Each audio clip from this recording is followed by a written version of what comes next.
விராட் கோலி ஒரு இன்டர்வியூவில் அவரோட ப்ரொடக்டிவிட்டி எக்ஸ்பிளைன் பண்ணுற மாதிரி ஒரு சென்டென்ஸ் சொல்லியிருப்பார் அந்த இன்டர்வியூவர்கிட்ட. If I work 110% every day then I'm answerable to no one அப்படின்னு சொல்லியிருப்பாரு. I think that's true. நம்மளும் அதே மாதிரி டெய்லி 110% கொடுக்குறதுன்றது வந்து அவ்வளோ சாதாரணமான விஷயம் கிடையாது. நம்ம கம்ஃபர்ட் லெவலில் எல்லாம் இருந்துட்டு அப்படிலாம் பண்ண முடியாது டெய்லியும். பட் நம்ம கொஞ்சம் ட்ரை பண்ணால் நம்மளோட எவ்ரிடே லைஃப்பில் எவ்ரிடே ஒர்க்கில் நம்மளும் 110% கொடுக்க முடியும். ஒரு நாள் ஃபுல்லாக நம்மளும் ப்ரொடக்டிவாக இருக்க முடியும். நீங்கள் உங்களோட ப்ரொடக்டிவிட்டி இன்க்ரீஸ் பண்ணுறதுக்கு, நீங்கள் உங்களோட எஃபிஷியன்சி இன்க்ரீஸ் பண்ணுறதுக்கு, நீங்களும் டெய்லி 110% கொடுக்குறதுக்கு என்னென்னலாம் பண்ணணும்னு நான் ஃபாலோ பண்ணுறது, நான் ரீட் பண்ணுறதை ஷேர் பண்ணுறேன். மேபி உங்களுக்கு ஹெல்ப்ஃபுல்லாக இருக்கலாம். அதுக்கு முன்னாடி ப்ரொடக்டிவிட்டினா என்னன்னே தெரியாதவங்களுக்கு ஒரு சின்ன எக்ஸ்ப்ளனேஷன். ஒவ்வொருத்தவங்களும் ஒவ்வொரு ஒர்க் பண்ணிட்டு இருப்போம். சில பேர் படிப்பாங்க, சில பேர் வேலை பார்ப்பாங்க.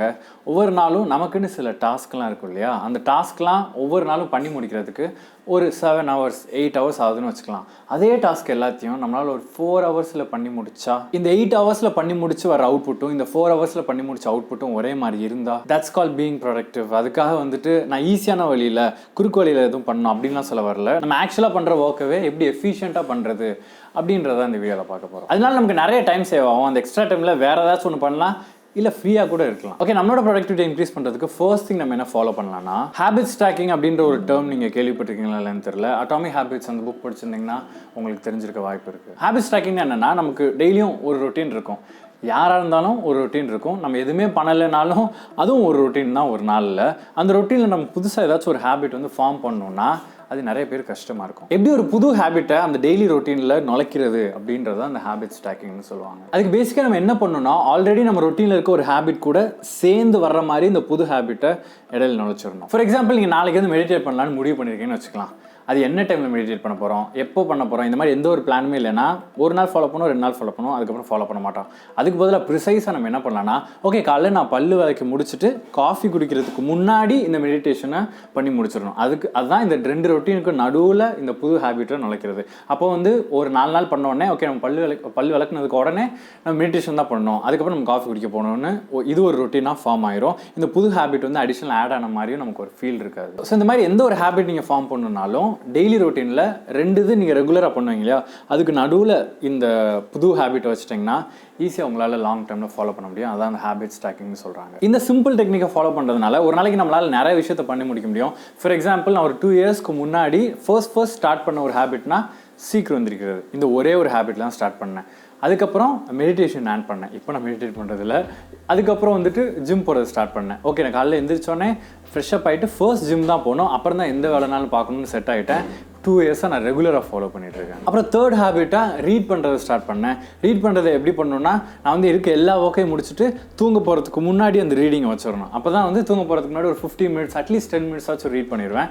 அது எனக்கு அப்படியே ஒரு பழக்கமாயிடுச்சு. இதே தான் யூடியூப் வீடியோ ஷூட் பண்ணுறதுக்கும் நான் பண்ணுவேன். இப்போ லேட்டஸ்ட்டாக நான் ட்ரேடிங் வேறு பண்ணிகிட்ருக்கேன். இதெல்லாம் நான் எந்த டைமில் பண்ணுவேன்னா, என்னோட காலையில் என்னோட ரொட்டீன்லாம் முடிஞ்சதுக்கப்புறம் ஆஃபீஸ் ஒர்க்கு முன்னாடி இது 2 வச்சுட்டேன். ஒன்று யூடியூப் வீடியோ ஷூட் பண்ணணும், இல்லாட்டி ட்ரேடிங் பண்ணணும். இது 2ல் ஏதாச்சும் ஒன்று கண்டிப்பாக பண்ணணும்னு. ஸோ இந்த மாதிரி ஹேபிட்ஸ் ட்ராக்கிங் உங்களோட ரொட்டீனில் அங்கங்கே உங்களுக்கு எப்பப்பெல்லாம் 2 ஹேபிட் இருக்கோ அதுக்கு நடுவில் செட் பண்ணிட்டீங்கன்னா உங்களால் ஈஸியாக நிறைய ஹேபிட்ஸை ஒரே நாளில் ஃபாலோ பண்ண முடியும். அதனால் உங்களோட ப்ரொடக்டிவிட்டி இன்க்ரீஸ் ஆகும். செகண்ட், நம்மளோட எஃபிஷியன்சியை கூட்டணும், நம்மளோட ப்ரொடக்டிவிட்டியை கூட்டணும்னா அதுக்கு நம்மளோட மைண்ட் செட்டும் ரொம்பவே முக்கியம். நமக்கு ஒர்க் பண்ணுற மூடை க்ரியேட் பண்ணணும். அந்த மூடு வந்து ரொம்ப கிளஸ்டர்டாக வீடு ஃபுல்லாக வந்து இங்கே அங்கே கசன்னு இருந்துச்சுன்னா டெஃபினட்டாக அந்த மூடு வராது. அதனால் ஒரு ஒர்க்கிங் என்விரான்மெண்ட்டுக்கு ஏற்ற மாதிரி ரொம்ப க்ளீன் அண்ட் நீட்டாக ஆர்கனைஸ்டாக நம்ம வீடு வச்சுக்கணும். அட்லீஸ்ட் நம்ம ஒர்க் பண்ணுற ஸ்பேஸ் ஆச்சும் அவ்வளோ க்ளீனாக நீட்டாக வச்சுக்கிற மாதிரி பார்த்துக்கணும். அப்போ தான் நமக்கு வந்து அந்த ஒர்க் பண்ணுற மூட் வந்து வரும். நீங்கள் ரொம்ப வருஷமாக ஆஃபீஸில் ஒர்க் பண்ணிவிட்டு இப்போ ரீசெண்டாக இந்த லாக்டவுனுக்கு அப்புறம் வீட்டில் ஒர்க் பண்ண ஸ்டார்ட் பண்ணியிருந்தீங்கன்னா அந்த இது உங்களுக்கு நீங்கள் அண்டர்ஸ்டாண்ட் பண்ணியிருப்பீங்க.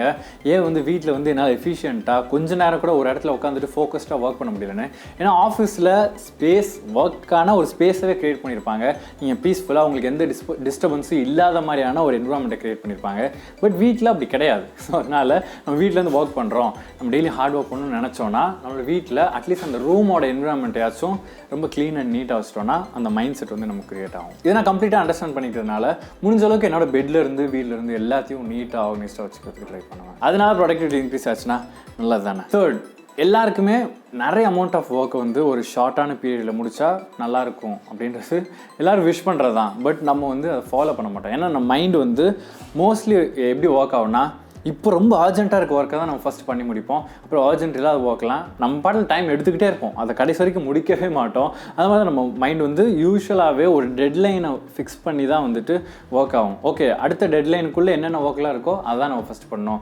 இதுக்கான டெட்லைன் வந்து 1 மாதம் இருக்கா, அப்போ நம்ம அதை அப்புறம் பார்த்துக்கலாம், அப்படி தான் வந்து நம்ம ஃபங்க்ஷன் ஆகும். ஸோ நம்ம என்ன பண்ணணும்னா, எந்த ஒர்க்குனாலும் அதுக்கு டெட்லைன் ரொம்ப நாள் தள்ளி இருந்தாலும் ஆர்டிஃபிஷியலாக நம்ம மைண்ட் செட் யூஸ் பண்ணி ஓகே இந்த டைமுக்குள்ளே இதை முடித்தா நல்லாயிருக்கும், இந்த டைம் தான் நம்ம டெட்லைன், என்ன தான் 1 மாதம் இருந்தாலும் இன்னும் 2 நாள் தான் நமக்கு டெட்லைன், அதுக்குள்ளே இந்த ஒர்க்கை முடிக்கணும்னு நினச்சோன்னா இந்த மாதிரி ஒரு ஆர்டிஃபிஷியல் டெட்லைன் நம்மளே ஃபிக்ஸ் பண்ணிட்டோன்னா நம்மளால் சீக்கிரமாக நிறைய ஒர்க்கை கம்ப்ளீட் பண்ண முடியும். நான் என்னோட எல்லா ஒர்க்லையும் இதுதான் யூஸ் பண்ணுவேன். நானும் ஆர்டிஃபிஷியலாக ஓகே இந்த 1 நாளுக்குள்ளே நம்ம இந்த டாஸ்க்லாம் பண்ணி முடிச்சிடணும், இந்த 1 வாரத்துக்குள்ளே நம்ம இந்த டாஸ்க்லாம் பண்ணி முடிச்சிடணும் அப்படின்னு. கிளாசிக் எக்ஸாம்பிள், நான் இப்போ இந்த 90 days ஒர்க் அவுட் வந்து எதுக்காக நான் போஸ்ட் பண்ணுறேன் இன்டர்நெட்டில், எனக்கு நல்லாவே தெரியும். நான் 2 வருஷத்துக்கு மேலே ஒர்க் அவுட் பண்ணிகிட்ருக்கேன். 2 வருஷமாக ரொம்ப பெரிய சேஞ்சஸ்லாம் எனக்கு வந்ததே கிடையாது. ஏன்னா எனக்கு ஒரு டெட்லைனே கிடையாது. நான் கூட டெய்லி எழுந்திருப்பேன், ஒர்க் அவுட் பண்ணுவேன், ஒரு சேஞ்ச் தெரியாது, டெய்லி எழுந்திருப்பேன், ஒர்க் அவுட் பண்ணுவேன், ஒரு சேஞ்ச் கிடையாது. பட் 90 daysக்குள்ளே நான் 6 pack கொண்டு வரணும்னு ஒரு ஆர்டிஃபிஷியலாக டெட்லைன் க்ரியேட் பண்ண உடனே 60th டேலேயே 4 packs வந்துடுச்சு. 2 வருஷமாக ஒன்றுமே இல்லை, 0 packs, வெறும் 60 நாளில் 4 packs. ஏன்னா ஆர்டிஃபிஷியலில் டெட்லைன் வந்து ஃபிக்ஸ் பண்ணதுனால ஓகே நம்ம 30th டேக்குள்ளே இந்த இது வரணும், 60th டேக்குள்ளே இந்த டைம் இவ்வளோ ரீச் பண்ணணும், 90th டேக்குள்ளே நம்ம 6 pack கொண்டு வரணுன்ற அந்த டெட்லைன் வந்து ஞாபகத்தில் இருந்துகிட்டே இருக்கிறனால எப்படியாச்சும் அதை பண்ணி முடிச்சிடணுன்ற ஒரு அந்த எக்ஸ்ட்ரா எஃபோர்ட் வந்து நமக்கு போடணும்னு தோணும். இதே தான் எல்லாத்துலேயும். இன்றைக்கி கூட நான் ஒரு 3 வீடியோ ஷூட் பண்ண போகிறேன். இன்றைக்கி டெட்லைன் வச்சுருக்கேன், இந்த டெட்லைனுக்குள்ளே 3 வீடியோ ஷூட் பண்ணணும்னு நினச்சேன், அதனால 3 வீடியோ ஷூட் பண்ண போகிறேன். இதே வந்து நான் இன்றைக்கி 1 தான் என்னால் பண்ண முடியும்னு ஃபஸ்ட்டே ஃபிக்ஸ் ஆகிருந்தேன்னா 1 தான் பண்ண முடியும். ஸோ எல்லாமே நம்மளோட மைண்ட் செட்டில் தான் இருக்குது. எது ட்ரை பண்ணுறதா இருந்தாலும் அது ஒரு சின்ன விஷயமா இருக்கலாம், இல்லை ரொம்ப பெரிய விஷயமா இருக்கலாம். அதுக்குன்னு ஒரு ஆர்டிஃபிஷியல் ஒரு டெட்லைன் கிரியேட் பண்ணிட்டீங்கன்னா உங்கள் மைண்ட் வந்து உங்களுக்கு ஹெல்ப் பண்ணும் அதை சீக்கிரமாக கம்ப்ளீட் பண்ணுறது. ஃபோர்த், இது பர்சனலாக நான் ஃபாலோ பண்ண மாட்டேன், பட் சயின்டிஃபிக்கலாக ப்ரூவ் பண்ணியிருக்காங்க. இதை ஃபாலோ பண்ணால் நம்மளோட ப்ரொடக்டிவிட்டி இன்க்ரீஸ் ஆகும், நம்ம இன்னும் வந்து எக்ஸ்ட்ரா ஒர்க் பண்ண முடியும் அப்படின்னு. அது என்னென்னா, ஆஃப்டர்நூன் டைமில் அந்த ஸ்லம் டைம்னு சொல்லுவாங்க, 1லேருந்து 3 வரைக்கும். இந்த டைம் பீரியடில் ஒரு 30 to 40 minutes வந்து ஒரு சின்ன தூக்கம் எடுத்தோம்னா அது தூங்கி எந்திரிச்சதுக்கப்புறம் வந்து நம்ம பிரெயின் வந்து ரொம்ப ஆக்டிவாக இருக்கும். அதனால் வந்துட்டு திரும்ப நம்ம ஆக்டிவாக எந்த ஒர்க்னாலும் பண்ண முடியும், நம்மளோட ப்ரொடக்டிவிட்டி இன்க்ரீஸ் ஆகும்னு சொல்கிறாங்க. பட் இந்த 1 PM to 3 PMக்கு முன்னாடியோ பின்னாடியோ அந்த 30 minutes ஸ்னாப் எடுத்துடக்கூடாது.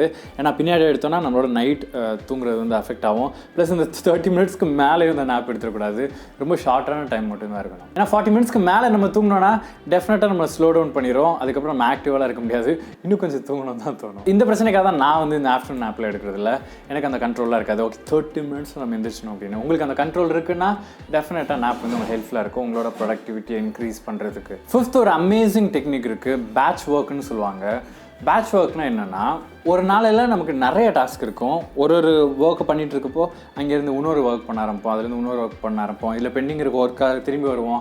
இந்த மாதிரி ஒரு ஒர்க்லேருந்து இன்னொரு ஒர்க்கு தாவிட்டே இருந்தோம்னா நம்ம வந்து ப்ரொடக்டிவாக இருக்க மாட்டோம், எந்த ஒரு ஒர்க்கை எஃபிஷியண்ட்டாக பண்ணி முடிக்க மாட்டோம், ரொம்ப நேரம் எடுத்துக்கும். அதுக்கு பதிலாக நம்ம என்ன பண்ணலான்னா, ஒரு டைப் ஆஃப் ஒர்க் எல்லாத்தையும் ஒரே நேரத்தில் ஒரு பிளாக் ஆஃப் டைம்லேயோ இல்லை ஒரு நாள் ஃபுல்லாகவோ அந்த ஒரு ஒர்க் ரிலேட்டடாக இருக்க எல்லா ஒர்க்கையும் ஒரே டைமில் பண்ணி முடிச்சிட்டோன்னா அதுக்கப்புறம் அந்த டைப் ஆஃப் ஒர்க்கில் எதுவும் இல்லாமல் இருக்கும். அப்புறம் வேறு ஒரு டைப் ஆஃப் ஒர்க் ரிலேட்டடாக என்னென்ன இருக்கோ அதெல்லாம் சேர்த்து வச்சு ஒரே இதாக பண்ணுறது. நான் க்ளீன் எக்ஸ்பிளைன் பண்ணுறேன். ஃபார் எக்ஸாம்பிள், எனக்கு ஒரு 5 டாஸ்க் இருக்குன்னு வச்சுக்கலாம். இமெயில் செக் பண்ணுறது, எல்லாருக்கும் ரிப்ளை பண்ணுறது, அந்த மாதிரி ஒரு டாஸ்க் இருக்குன்னு வச்சுக்கலாம். இன்னொன்று வந்து கிளைண்ட் கிட்ட பேசுகிற மாதிரியான ஒரு டாஸ்க் இருக்குன்னு வச்சுக்கலாம். அப்புறம் என்னோட ஆக்சுவல் ஒர்க் இருக்குன்னு வச்சுக்கலாம். அதுக்கப்புறம் வீடியோ ஷூட் பண்ணுறது, எடிட் பண்ணுறது, இந்த மாதிரி ஒரு 5-6 ஒர்க் இருக்குன்னு வச்சுக்கலாம். இப்போ ஒரு நாள் ஃபுல்லாக நான் வந்துட்டு உட்காந்துட்டு ஓகே காலையில் வந்துட்டு நம்ம வந்து மெயில் செக் பண்ணுவோம், அதுக்கப்புறம் இன்னும் கொஞ்சம் நேரம் கழிச்சுட்டு நம்ம ஒர்க் பார்ப்போம், இன்னும் கொஞ்சம் நேரம் கழிச்சு ஷூட் பண்ணுவோம், இன்னும் கொஞ்சம் நேரம் கழிச்சு எடிட் பண்ணுவோம், இன்னும் கொஞ்சம் நேரம் கழிச்சுட்டு வந்து அந்த கிளைண்ட் கால் அந்த மாதிரி சொன்னேன் இல்லையா. இந்த மாதிரி ஒவ்வொரு ஒர்க்கையும் கொஞ்சம் நேரத்துக்கு ஒரு தடவை மாற்றி பண்ணிகிட்டே இருந்தோம்னா எல்லாத்துலேயும் நம்ம ஏதாச்சும் ஒரு பெண்டிங் தான் வச்சுருப்போம்.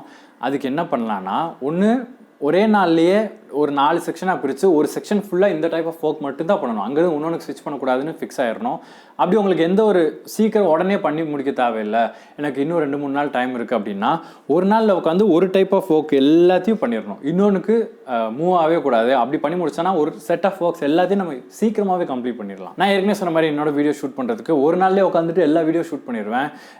ஏன்னா வீடியோ ஷூட் பண்ணுறதுக்குன்னு ஒரு மூடு இருக்கணும், அந்த மூடு வந்து ஒரு நாளில் ஒரு மாதிரி இருக்கோ, இன்னொரு நாளில் வேறு மாதிரி இருக்கும். அதனால் எனக்கு எப்போ வந்துட்டு ஷூட் பண்ண மூடு இருக்கோ அந்த டைமில் எல்லா வீடியோஸையும் ஷூட் பண்ணி முடிச்சிருவேன். அப்புறம் ஒரு நாள் ஃபுல்லாக நான் ஸ்கிரிப்ட் ஒர்க் எல்லாத்தையும் எல்லாத்தையும் பண்ணிடுவேன். இந்த இமெயில் செக் பண்ணுறது இது எல்லாத்தையும் அப்பப்போ உட்காந்துட்டு கொஞ்ச நேரத்துக்கு ஒருத்தரெல்லாம் பார்க்க மாட்டேன். ஒரு டைம் உட்காந்தேன்னா இருக்க எல்லா இமெயிலையும் செக் பண்ணிடுவேன்.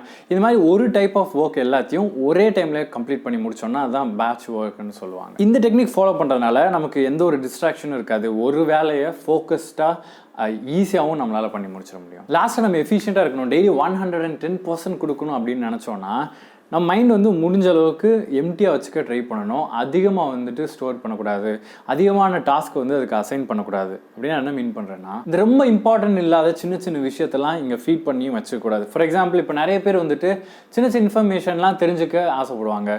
சின்ன சின்ன ஜிகேஸ் தேவையில்லாத இன்ஃபர்மேஷன்லாம் ஃபீட் பண்ணுறது, அது மூலயமா ஏதோ வந்துட்டு நம்ம நாலேஜ் கூடுற மாதிரி எல்லாமே கூகுளில் இருக்குது. நம்ம ரிமெம்பர் பண்ணணுன்னு இந்த டைமில் எதுவுமே கிடையாது.